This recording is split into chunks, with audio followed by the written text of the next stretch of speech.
सबका साथ, सबका विकास, सबका विश्वास। भारतीय जनता पार्टी के विचारधारा से, एनडीए की विचारधारा से कि निचले पावदान पे जो रहे वो विषय विकास की मुधारा में लाया जाए, इस विचार से जो सहमत होता है वो हमारा भारतीय जनता पार्टी एनडीए का व्यक्ति। वो कहीं से आए, सब लोग इस काम के लिए बराबर हैं। जिसके अंदर जितनी क्षमता होती है उसके हिसाब से काम देना ये नेतृत्व का काम है।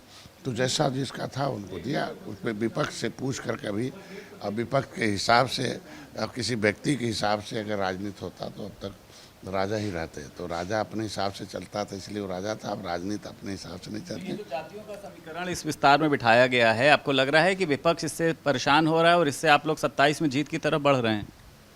जातियों का देश है। जाति आधार पर लोगों के साथ भेदभाव हुआ, जाति आधार पर अन्याय हुआ, जाति आधार पर असमानता हुई, जाति के आधार पर अंग्रेजों ने क्रिमिनल कास्ट घोषित किया था और इन जातियों का 578 जातियों का जमीन जायदाद छीन लिया देश में। आज भी वो पाइपलाइन झोपड़ी में है, पॉलीथीन में।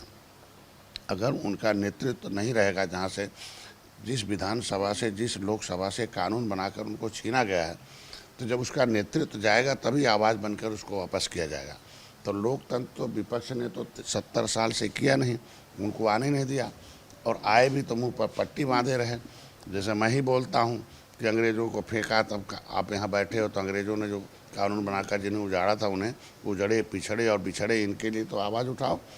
पिछड़ों के नाम पर राजनीति बंद करो। जो उजड़े हैं, जिसके वजह से देश आज़ाद, उसकी आवाज़ उठाओ। ये जातियाँ, क्रिमिनल कास्ट घोषित जातियाँ हैं देश में, और जाति के नाम पर उजाड़ा गया है, और उन जातियों ने लड़ाई लड़ी या काला उनके ऊपर राष्ट्रवादी हैं, तो उन जातियों का अवसर भाजपा दे रही। तो दर्द क्यों हो रहा विपक्ष को?